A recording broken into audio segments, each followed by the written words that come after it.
അങ്ങനെ സഞ്ജു ടെക്കിനെ വീണ്ടും അറസ്റ്റ് ചെയ്യാനുള്ള പ്ലാനൊക്കെ കാണുന്നുണ്ട്. എന്താണെന്ന് അറിയില്ല, എന്താണ് നടപടി കാര്യങ്ങളെന്ന് അറിയില്ല. ഹൈക്കോടതി ഇപ്പോൾ ഇടപെട്ടിട്ടുണ്ട്. ഇപ്പൊ എനിക്ക് തോന്നിയൊരു കാര്യം എന്ന് പറയുന്നത്, സഞ്ജു ടെക്കി ആദ്യം സ്വിമ്മിംഗ് പൂളിന്റെ വീഡിയോ ഒക്കെ നിങ്ങൾ കണ്ടിട്ടുണ്ടാവും. ആദ്യം അദ്ദേഹം ചെയ്ത കാര്യം എന്ന് പറയുന്നത് പൂളാക്കുക, വണ്ടിക്ക് അതുപോലെ കാറിനകത്ത് പൂളൊക്കെ സെറ്റ് ചെയ്ത് റോഡിലിറങ്ങി. അദ്ദേഹം വീട്ടിൽ വെച്ച് ചെയ്താണ് എനിക്ക് തോന്നുന്നു അത്ര വലിയ പ്രശ്നം ആവില്ല സാധ്യയില്ല. ഇനി ഗ്രൗണ്ടിലോ അല്ലെങ്കിൽ എവിടെയെങ്കിലും വെച്ച് ചെയ്താണെങ്കിൽ പ്രശ്നമാവില്ല എന്നാണ് എനിക്കൊരു തോന്നിയൊരു കാര്യം. പക്ഷെ ഇവിടെ വെച്ച് നോക്കുകയാണെങ്കിൽ എനിക്ക് നന്നായിട്ട് മനസ്സിലായി ആൾക്കാർ പെട്ടുപോയി എന്ന് തന്നെ പറയാം. സഞ്ജു ടെക്കി പെട്ടുപോയി എന്ന് തന്നെ വേണമെങ്കിൽ പറയാം. അങ്ങനെ ഒരു അവസ്ഥയിലായിട്ടുണ്ട്.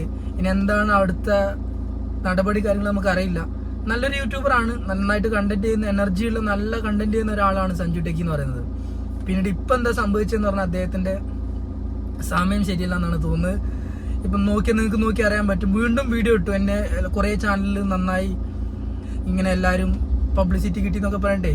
അപ്പോഴേ എനിക്ക് തോന്നി ഇത് വല്ലാത്തൊരവസ്ഥയാണ്. ഞാനിങ്ങനെ ഇടയ്ക്കിടയ്ക്ക് നോക്കുന്ന ആൾക്കാർ ഇങ്ങനെ പോകുന്നുണ്ട് കേട്ടോ, അതുകൊണ്ടാണ് നോക്കുന്നത്. അപ്പോൾ എനിക്ക് തോന്നിയൊരു കാര്യമാണ്, ഇതുപോലെ യൂട്യൂബിൽ വീഡിയോ ചെയ്യുന്ന ആൾക്കാരുണ്ടെങ്കിൽ റീച്ചിന് വേണ്ടിയിട്ട് നിങ്ങൾ പരമാവധി ഒന്നും ചെയ്യാതിരിക്കുക, ഇങ്ങനെയുള്ള കാര്യങ്ങൾ ചെയ്യാതിരിക്കുക. ഇതേപോലെ തന്നെയാണ് ഈ ബുൾജെറ്റ് ഇതിനു മുമ്പ് ഒരു കാര്യം ചെയ്തത്. അദ്ദേഹം വണ്ടി മോഡിഫൈ ചെയ്തു, പിന്നെ അങ്ങനെ കുറച്ച് കാര്യങ്ങളൊക്കെ സംഭവിച്ചു. ഇങ്ങനെ വീഡിയോ ചെയ്യുന്നവരുണ്ടെങ്കിൽ ചെയ്യാതിരിക്കുക, നല്ല കണ്ടന്റ് ശ്രമിക്കുക. ഞാനും അങ്ങനെയൊക്കെ ശ്രമിക്കുന്ന ഒരാളാണ്.